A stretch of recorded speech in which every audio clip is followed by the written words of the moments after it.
तो ये होती है हमारी पर्सनल डेवलपमेंट, ठीक है। तो पर्सनल डेवलपमेंट के लिए सबसे ज़्यादा ज़रूरी है कि आपके जो आसपास के लोग हैं वो आपसे क्या एक्सपेक्टेशन रख रहे हैं और आपका प्रभाव उन पर कैसा पड़ रहा है, इस चीज़ को समझना बहुत ज़्यादा ज़रूरी है। और ये चीज़ कैसे समझ में आई है, इस चीज़ को समझने के लिए हमें ये एक जो स्टेटमेंट है ये वाला, इसको हमेशा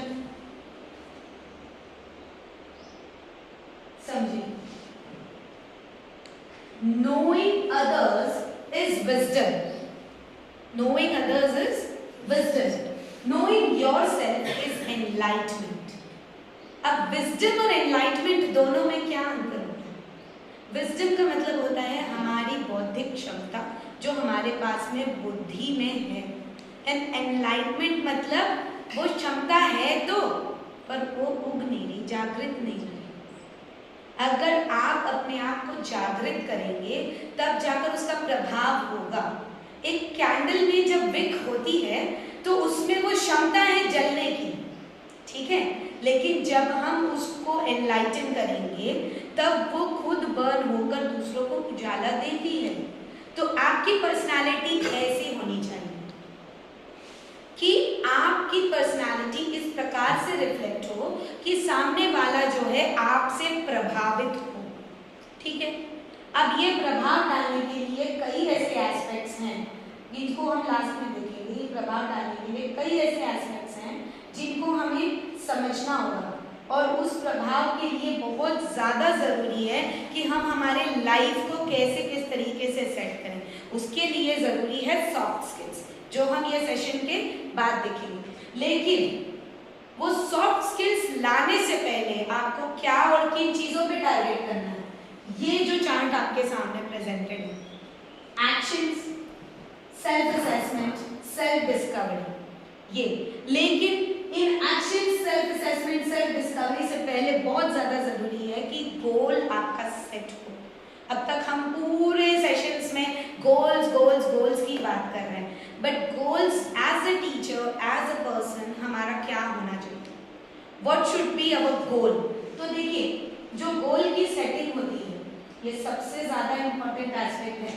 develop short term and lifetime goals to turn your vision into reality. ऐसा नहीं है वो जैसे हिंदी में कहावत कहते हैं ना, जितनी चादर उतनी पैर पसार। इसका यही मतलब होता है कि आपके पास जो आसपास व्यवस्थाएं हैं उस अनुसार पहले छोटे छोटी चीज़ों को डिज़ाइन करो, गोल सेट करो और गोल प्लान आउट करो, फिर उसको रियलिटी तक ले जाने की कोशिश करो। क्या होता है कई बच्चे, अब ये जो मैं आपको बता रही हूँ ये बचपन से स्टार्ट होता है। कई बच्चे हैं ना वो कुछ ऐसे सपने देख लेते हैं जो पूरे नहीं हो पाते। उनकी फाइनेंशियल स्टेटस देख लो, फैमिली स्टेटस देख लो या कोई भी परिस्थिति देख लो, कुछ ऐसे सपने वो देख लेते हैं और वो हम as a teacher, we as a mother, we as a parent या कोई भी हो, वो हमसे अगर उन सपनों को कहते हैं तो हम क्या कहते हैं उन्हें, हम बस ये कहते हैं कि आप पढ़ लो, आपसे हो जाए तो आप कर लें, आगे का देखा जाएगा। बट हम उनको एक प्रॉपर वे गाइड नहीं करते। जितनी चादर उतनी पैर तो पसारो, लेकिन ये भी तो समझो कि उस चादर को बड़ी करने की क्षमता भी हम में ही है, कोई और थोड़ी करेगा। इसलिए छोटे छोटे गोल्स को पहले सेट करो, एकदम से बड़ा नहीं सोचना कि मुझे, जैसे आप टीचर्स हैं, टीचर कॉम्पिटेंसीज हैं, आपने एकदम से ये नहीं सोचे कि मैं बहुत अच्छी टीचर बन जाऊंगी, ये करने के बाद मैं बहुत अच्छा चीज़ कर लूँगी।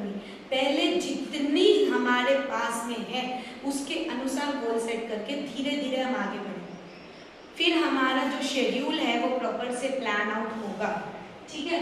तो इसीलिए सबसे पहले अपने लाइफ में शॉर्ट और life time goal, life time मतलब ऐसा कि वो शॉर्ट टर्म भी गोल ऐसा हो ना जो एक स्टेप की तरह काम करे और आपको जीवन भर साथ दे।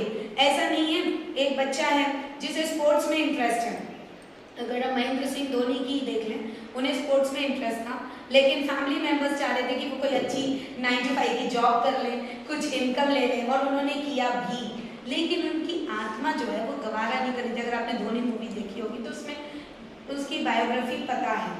तो संतुष्टि नहीं दे रही थी, क्योंकि उनका भले ही शॉर्ट टर्म गोल रहा हो, सोसाइटी में बैट खेलने वाला हो, बैटिंग करने वाला हो, से लेकर टेस्ट क्रिकेट से लेकर वर्ल्ड कप तक जाने तक का जो सेट था, वो शॉर्ट टर्म गोल से ही तो आगे बढ़ा, लेकिन लाइफ टाइम के लिए उन्होंने वही चीज सेट किया। एंड द डे केम, वहां पर उनके फैमिली ने भी रियलाइज किया कि जो ये शॉर्ट टर्म गोल्स थे, ये एक्चुअली उसके लाइफ टाइम गोल्स थे। तो आपको भी ये समझना है, जैसे बीइंग अ टीचर, आपका शॉर्ट टर्म गोल यही होना चाहिए कि आपको अपने आप के अंदर इतनी कॉम्पिटेंसीज डेवलप करनी है कि आपके सराउंडिंग प्रभावित हो। सराउंडिंग में सबसे पहले आपका स्टूडेंट होना चाहिए, राइट? अगर आपका स्टूडेंट आपसे प्रभावित है तो जरूर आपकी पर्सनालिटी का कुछ इफेक्ट उस बच्चे पर पड़ा है, राइट? आज हम सब टीचर्स हैं, अगर आप अपने बचपन को देखो तो जरूर आपको टीचर बनने की प्रेरणा आपके टीचर से मिली होगी ना, राइट? तो वो वहाँ की एनलाइटमेंट का असर आप पर पड़ा है, तो वो चीज आप पर होनी चाहिए। इसीलिए आपका गोल होना चाहिए to develop this short term competency which should be lifetime. अब फिर काम टाइम आ जाता है उस पर एक्शन लेने का।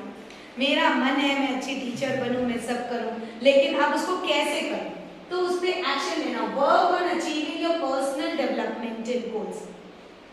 जो आपका गोल है उसके लिए मुझे क्या करना चाहिए? मुझे टीचर बनना है, मुझे मैनेजर बनना है, मुझे एयर होस्टेस बनना है, तो जो भी कुछ बनना है उसके लिए आपको क्या करना है? पहले देखना है कि कहाँ पर मैं अप्रोचेस करूँ, किन किन जगहों पर सारी चीज़ें हैं जहाँ मैं अप्रोच कर सकती हूँ, जहाँ मैं उसको जा सकती हूँ, और किस एरिया में मैं अपने आप को ग्रो कर सकूँ।